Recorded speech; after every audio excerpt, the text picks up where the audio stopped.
এবার আসেন ট্রান্সফর্ম টুল নিয়ে কথা বলবো আমরা। ট্রান্সফর্ম টুলের জন্য ট্রান্সফর্ম করার জন্য মেইনলি আমরা একটা কথা মনে আছে কিনা জানি, ইলাস্ট্রেটরে আমরা কিন্তু একটা ইমেজকে বড় করছিলাম, স্কেলিং করা, আবার ওই ইমেজকে ছোট করা, তারপর হচ্ছে রোটেট করা।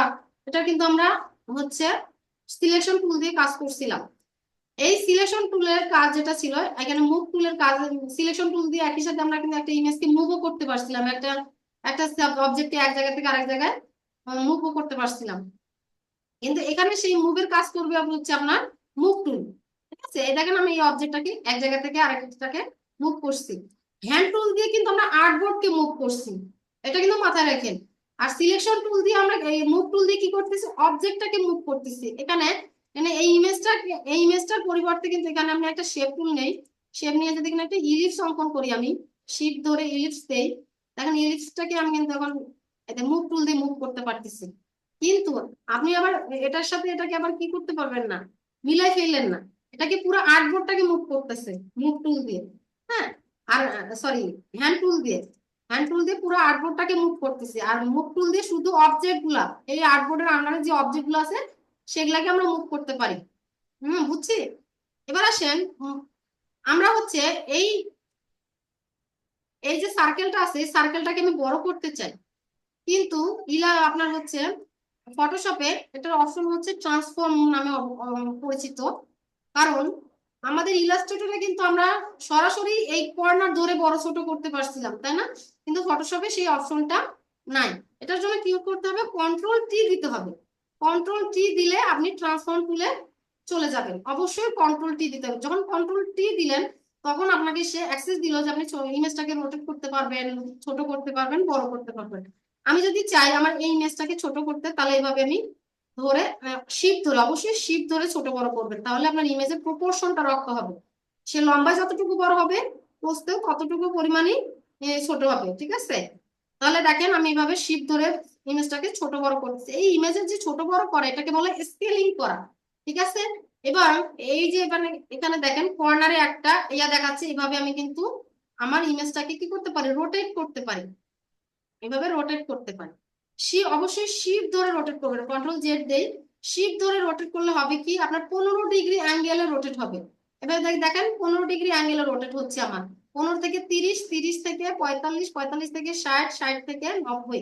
আপনার কোনো সময় প্রয়োজন পড়বে একটা ইমেজকে 90 ডিগ্রি অ্যাঙ্গেলে রোটেট করার প্রয়োজন পড়বে, কিন্তু আপনি যদি ওইভাবে শিফট ধরে রোটেট না করেন, আপনি কিন্তু এইভাবে পুরো অ্যাঙ্গেলটাকে কিন্তু ইয়া করতে পারবেন না, মেনটেন করতে পারবে না।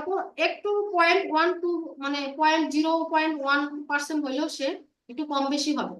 কিন্তু আপনি সেই কাজটাই কন্ট্রোল জেড, সেই কাজটা যদি আপনি শিফট টুল দিয়ে করেন, তাহলে হচ্ছে আপনি আপনার 90 ডিগ্রি অ্যাঙ্গেলটাকে আপনি কি করতে পারবেন। এটা আমি দেখাচ্ছি, কিন্তু আপনার কি লক্ষ্য করতেছেন?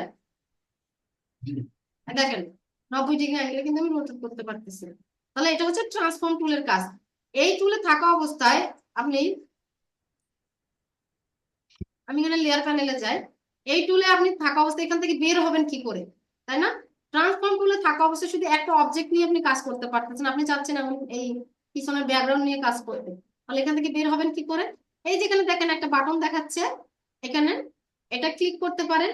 ক্লিক করলে এখান থেকে বের হয়ে আসবেন, অথবা আপনার কিবোর্ডের যে এন্টার বাটন আছে সেটা করলে আপনি এখান থেকে বের হয়ে আসতে পারবেন, অথবা আপনার এই যে মাউসের কার্সারটা আছে, যে কোনো এই আর্টবোর্ডে না, আর্টবোর্ডের বাইরে যে কোনো একটা জায়গায় ক্লিক করলে বের হয়ে আসবে। দেখেন আমি বের হয়ে আসছি, তাই না?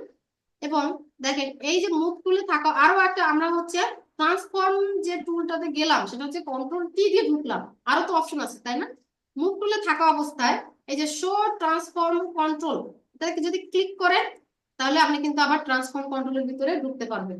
ঠিক আছে, এটা কিন্তু যখন শো ট্রান্সফর্ম কন্ট্রোল দেখাবেন তখন অল ইমেজের জন্য এটাকে শো করবে। দেখেন আপনি এটাতে ক্লিক করতেছেন, এটাতে শো করতেছে, এটাতে ক্লিক করতেছেন, এটাতে শো করতেছে। তো আপনার যদি মনে হয় যে আপনি এটা শো করাইতে চান অল টাইম, কন্ট্রোল টি তে যাইতে চান না, বারবার কন্ট্রোল টি ক্লিক করতে চান না, তাহলে এটা দিয়ে রাখবেন। আর যদি মনে হয় যে এটা অল দেখাচ্ছে বারবার, যেখানে ক্লিক করতেছি সেখানে ডায়লগ বক্স দেখাচ্ছে, আমি চাই না, তাহলে এটাকে আপনি রিমুভ করে দিবেন। ঠিক আছে, আরো একটা জায়গা থেকে আপনি কন্ট্রোল প্যানেলের অ্যাক্সেস পেতে পারেন, এই ট্রান্সফর্ম প্যানেলের অপশন পাইতে পারেন। সেটা হচ্ছে আমরা যাব এডিটে, যাব এডিটে, যাব এডিটে গিয়ে দেখেন এখানে ট্রান্সফর্ম আছে, যাওয়ার পর এখানে এখানে ক্লিক করলে আপনি ট্রান্সফর্ম করতে পারবেন। আপনি স্কেলিং করতে চান, স্কেলিং করার জন্য এইভাবে ছোট বড় শিফট ধরে ছোট বড় করতে পারবেন, ঠিক আছে। এডিটে যাবেন, এই যে আবার ট্রান্সফর্ম আছে, এখান থেকে আপনি যদি চান আপনার ইমেজটাকে রোটেট করতে চান, রোটেট করতে পারবেন, এভাবে রোটেট করতে পারবেন, ঠিক আছে। আমার মনে হয় কন্ট্রোল টিটা পারফেক্ট, এত কিছু অপশনের ভিতরে ঢুকতে হচ্ছে না। এখন আমি এখান থেকে বের হয়ে আসতে চাই, আমি ক্লিক করছি। এবার দেখেন কন্ট্রোল টি আবার দিলাম, কন্ট্রোল টি দেওয়ার পর আমার কিন্তু এখানে কিছু অপশন বার শো করতেছে, তাই না?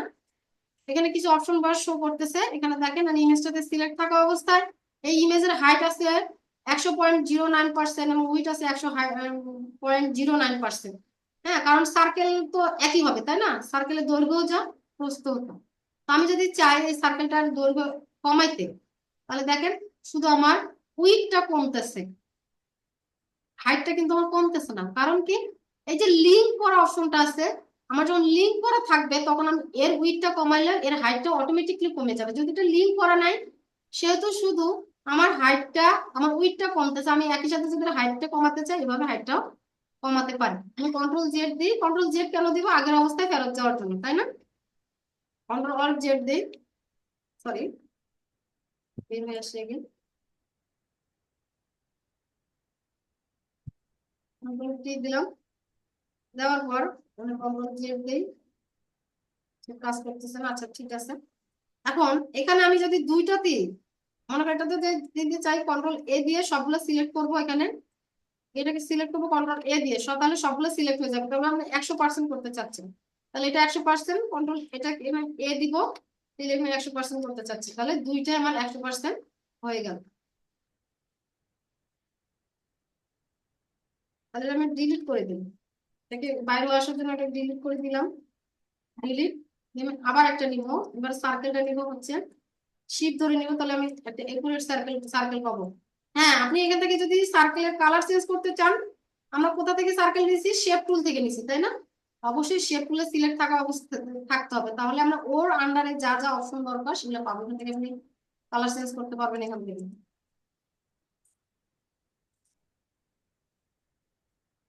ঠিক আছে না? এবার যখন কন্ট্রোল টি তে গেলাম, কন্ট্রোল টি তে যাওয়ার পর এখান থেকে আমি যদি এই যে একটা লিঙ্ক আছে, লিঙ্কটাতে যদি আমি অন করে দেই তাহলে হবে কি, আমি যদি একই সাথে ওয়েটটা কমাই, আমার একই সাথে কিন্তু হাইটটা কমতেছে। দেখেন এপাশে হাইটও কিন্তু কমতেছে, হাইটের দিকে লক্ষ্য করেন, হাইটের মানও কিন্তু কমতেছে, তাই না? তাহলে আপনারা অল টাইম এটা দিয়ে রাখবেন, এটা অল টাইম অন করে রাখবেন, তাহলে আপনার ইমেজ কি হবে না, ইমেজ হচ্ছে ছোট বড় মানে চিকন হয়ে যাবে, কোনো জায়গায় চিকন হয়ে যাবে, কোনো জায়গায় লম্বা হয়ে যাবে, মানে ইমেজে নষ্ট হয়ে যাবে আর কি। হ্যাঁ, আপনি যদি এই যেখান থেকে রোটেশন অ্যাঙ্গেলটা আছে এখান থেকে রোটেশন করতে চান করতে পারেন। আমি যদি এখানে 50-40 ডিগ্রি দিই,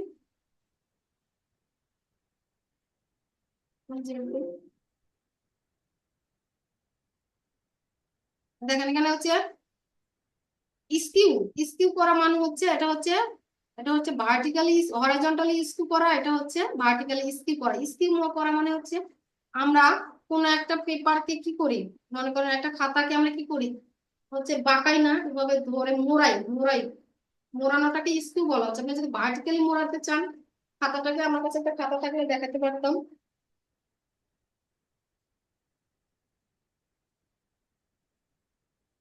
এটা এখানে এখানে আমার একটা বই আছে, এই বইটাকে দেখেন, এটা হচ্ছে আমার ভার্টিক্যাল, এটা ভার্টিক্যাল, এটা হরাইজন্টাল জায়গা। আমি যদি এই বইটাকে এইভাবে ভার্টিক্যালি মোড়াইতে চাই, হরাইজন্টালি মোড়াইতে চাই, এইভাবে মোড়াতে পারবো। আমি যদি ভার্টিক্যালি এইভাবে মোড়াইতে চাই, এটাকে এইভাবে মোড়াবো, এটাকে বলে স্কিউ, ঠিক আছে। আপনার ইমেজটাকে, আপনার এই যে এখানে যে আমি ইমেজটা নিয়েছি, এই ভার্টিক্যালি যদি এটাকে আমি কি করতে চাই, হরাইজন্টালি এটাকে যদি মুড়াইতে চাই, মুচড়াইতে চাই, যেটাকে মুচড়ানো বলে, আপনার এখানে অ্যাঙ্গেল দিয়ে দিবেন। আমি যদি 10 দিলাম, দেখেন ভার্টিক্যালি কিন্তু সে মুচড়াই গেছে, সরি হরাইজন্টালি। এখন এটাকে আমি 10 ডিগ্রি অ্যাঙ্গেল যদি ভার্টিক্যালি মুচড়াইতে চাই, দেখেন ভার্টিক্যালি মুচড়ানো হয়ে গেছে, ঠিক আছে। অনেক সময় ইমেজের মুচড়ানোর দরকার পড়ে বা শেপের মুচড়ানোর তখন দরকার পড়ে, তখন আপনি এটাকে এখান থেকে কাজ করতে পারেন।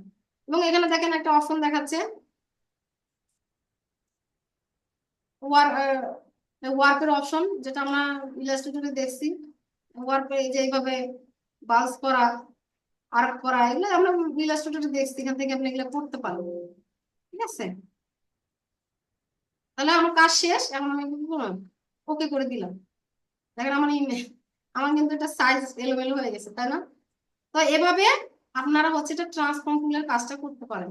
ঠিক আছে, ট্রান্সফর্ম টুলে আরেকটা অপশন আছে, সেটা হচ্ছে আমি কন্ট্রোল টি দেই, দিলে এখানে একটা জিনিস দেখতে পারবেন। এখানে দেখবেন যে এখানে একটা জায়গা দেখছি, এখানে ক্লিক করলে যে একটা রেফারেন্স পয়েন্ট আছে, ঠিক আছে, এই রেফারেন্স পয়েন্টটা কিন্তু আপনি চাইলে এখান থেকে সেখানে নিতে পারেন। রেফারেন্স পয়েন্টের কাজ হচ্ছে আপনার ইমেজটা, আপনি যদি ইমেজটাকে বড় করাতে চান তাহলে এই জায়গা থেকে ইমেজটা বড় হবে, মানে মাঝখান থেকে ইমেজটা বড় হতে হতে বড় হবে। হ্যাঁ, আমরা যেটাকে আমরা অল ধরতাম আর কি, ফটো ইলাস্ট্রেটর অল ধরে কাজ করতাম, তাহলে ইমেজটা মাঝখান থেকে বড় হয়। আর আপনি যদি চান ইমেজটা এখান থেকে বড় হোক, রেফারেন্স পয়েন্ট এখান থেকে দেখেন, আমি যদি এখন এই রেফারেন্স পয়েন্টটা এখানে রাখলাম, রাখার পর আমি যদি ইমেজটাকে শিফট ধরে বড় করি, দেখেন আমার ইমেজটা কিন্তু এইখান থেকে বড় হচ্ছে, তাই না? এইখান থেকে বড় হচ্ছে, মনে হচ্ছে এখান থেকে বড় হচ্ছে ইমেজটা। একইভাবে যদি আমি রেফারেন্স পয়েন্টটা মাঝখানে দেই, তারপর যদি ইমেজটাকে বড় করে দেখেন মাঝখান থেকে আমার ইমেজটা বড় হচ্ছে, তাই না? ওকে দিই, দেওয়ার পর এই যে এখানে আমার অটো সিলেক্ট, এখানে যদি কন্ট্রোল টি আবার দেই, কন্ট্রোল টি দেওয়ার পর আপনার রেফারেন্স পয়েন্ট এখন মাঝখানে আছে, আপনি যদি চান রেফারেন্স পয়েন্ট এই কর্নারে দিতে চান, এই যে কর্নারে দিতে পারবেন, এই কর্নারে দিতে চান, এই কর্নারে আসছে, দেখেন কর্নার লক্ষ্য করেন। আবার এখানে মাঝখানে কর্নারে দিতে চান, এখানে কর্নারে, আবার এখানে ক্লিক করলে আপনি রেফারেন্স পয়েন্ট গুলোকে ইয়ে করতে পারবেন। ঠিক আছে, দেখেন রেফারেন্স পয়েন্ট, রেফারেন্স পয়েন্ট খুব ইম্পর্টেন্ট। কোনো সময় আপনার ইমেজটাকে আপনার এইখানে, এখান থেকে এখানে বড় হইতে করতে পারে, কোনো মাঝখান, কোনো সময় মাঝখান থেকে বড় করতে হতে পারে, কোনো সময় ডান সাইড থেকে বড় হইতে করতে পারে। ঠিক আছে, তো আপনি এই রেফারেন্স পয়েন্ট আপনার কাজে লাগবে। তো আপনার যদি মনে হয় যেটা প্রয়োজন, এটা আপনি চেক ইন করে দিবেন, আর যদি মনে হয় প্রয়োজন নাই, এটাকে চেক আউট করে দিবেন। আমার মনে হয় এটা চেক ইন করে দেওয়াই ভালো, তাহলে আপনি বুঝতে পারবেন আপনার ইমেজের রেফারেন্স পয়েন্ট কোথায়, তাই না? তাহলে দেখতে পাবেন। আপনি যদি এটা অল ধরেন, অল ধরার পর দেখেন আমি যখন অল ধরছি, ধরা অবস্থায় আমি যদি যেখানে ক্লিক করবো আমার রেফারেন্স পয়েন্ট সেখানে চলে যাবে, এখানে একটা ক্লিক করলাম রেফারেন্স পয়েন্ট এখানে চলে গেছে। আমি অল ধরে যদি এখানে যদি ক্লিক করি রেফারেন্স পয়েন্ট এখানে চলে আসবে। আপনি যদি এটা না চান এভাবে ধরে জাস্ট এমনি ধরে নিয়ে যা বসায় দেন, সেটাও সম্ভব। আর আপনি যদি অল দেন তাহলে একটা একুরেট জায়গায় নিয়ে আসতে পারবেন, এই জায়গাটাই আমার দরকার, তাহলে এখানে দিন হয়ে গেল। আপনার যেভাবে প্রয়োজন, একটা জিনিসের অনেক ধরনের ইয়ে আছে, তো আপনি প্র্যাকটিস করবেন, প্র্যাকটিস করলে সুবিধা আছে।